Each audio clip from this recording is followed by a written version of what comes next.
Okay, in this training module, you'll be learning how to perform a hill start and practice the switch from throttle to braking as you crest a gradient and go from ascending to descending. You'll be using GE ES44C4 locomotives hauling heavy intermodal freight. Now you'll go through the steps needed to take over this locomotive.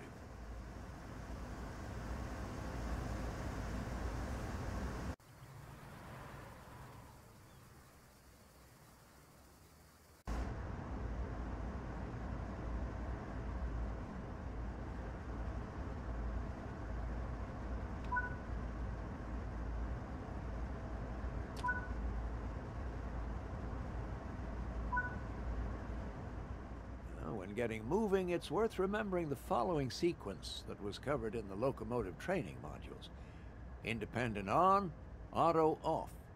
Throttle on, independent off. Let's go through that slowly and understand why.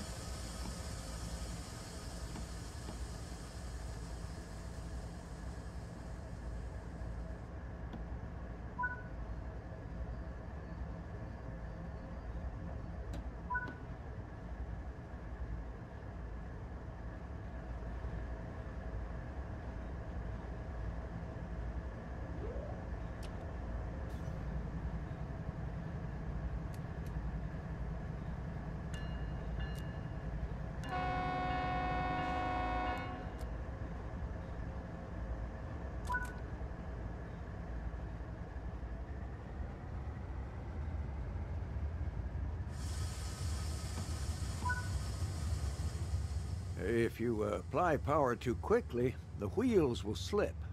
If this happens, reduce the amount of power to regain control and then gently reapply. If you are struggling for grip, apply sand to increase traction.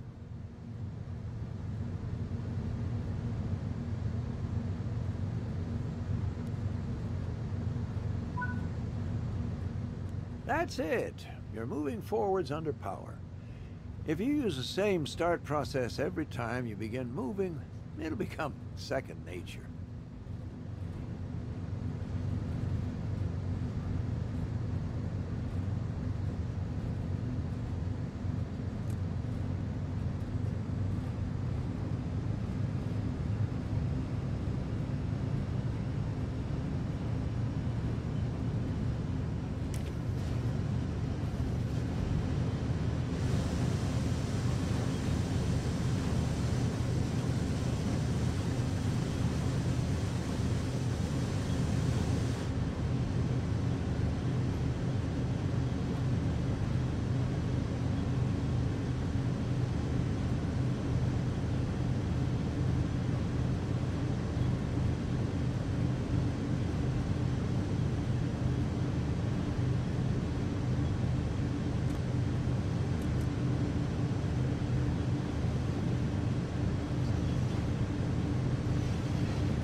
Congratulations, you have reached the summit.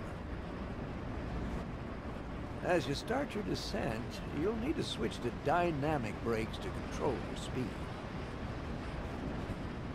The most effective speed for dynamic brakes is around 30 miles per hour. So if you're exceeding that speed, you should be slowing down. Above 30 miles per hour, the dynamic brakes become a lot less effective, and you will be more reliant on the automatic brake. The automatic brake on its own will not provide enough fine control over the speed of the train. It's a blunt instrument, because you can't partially release the brakes, and they take a few minutes to apply to the setting you've asked for. If you try to rely on just the automatic brake, you will often find yourself coming to a halt, or going over speed while you wait anxiously for the brakes to apply. Watch the train speed as it crests the top of the gradient. You'll go from needing power to maintain speed to finding that power starting to accelerate the train. You see that? Start backing off power and aim to keep your speed below 30 miles per hour. Once your throttle is at 0 and you're starting to pick up speed a little, it's time to get the dynamic brakes into their setup position. They'll need to be there for 10 seconds before you can use them further.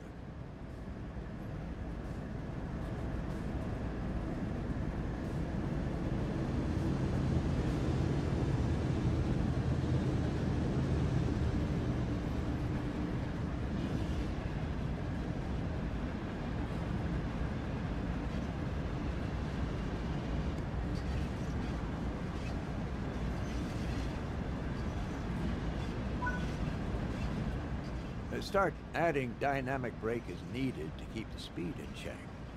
The dynamic brake is only on the locomotive and will react nearly instantly. As you begin to get to larger amounts of dynamic brake needing to be applied, it's time to bring in the automatic brake to help. In most cases, a minimum set of automatic brake is enough. Apply that now. Watch out that on some locomotives, as you apply the automatic brake, this will cut the dynamic brake out entirely. This is because of the brakes applying on your locomotive. If you notice this happening, pull the independent brake towards you into the bail-off position, and it will release those brakes only, leaving the automatic brake on the rest of the train. And you will see the dynamic brake come back into action immediately. As the automatic brake begins to take effect down the length of the train, you'll notice the train begin to slow down due to the extra braking effort. Gently dial back the amount of dynamic brake to compensate for this, and continue to try and aim to keep your speed around, but not exceeding 30 miles per hour. If you find that full dynamic brake is unable to hold the train speed, add a little air with the automatic brake. Wait to see how the train reacts, and adjust where the dynamics is needed. Always work under your target speed of 30 miles per hour. If you find yourself chasing faster speeds, you'll need to take more substantial corrective action with the automatic brake. Okay.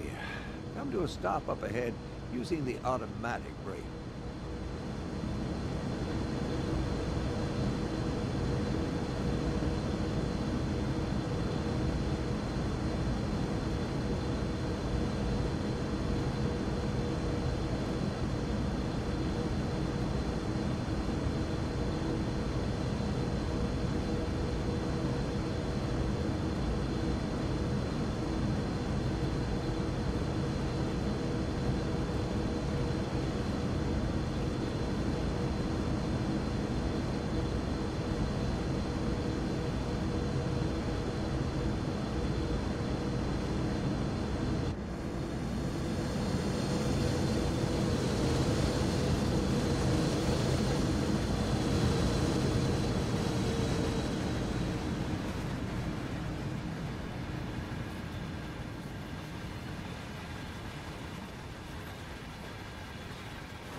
Right. Well, that concludes this training module. It is highly recommended that you practice both hill starting and the change from ascent to descent until you are comfortable with them. They are one of the more challenging aspects of operating heavy freight, and you'll really feel like you're in more control of this train as you get the hang of this task.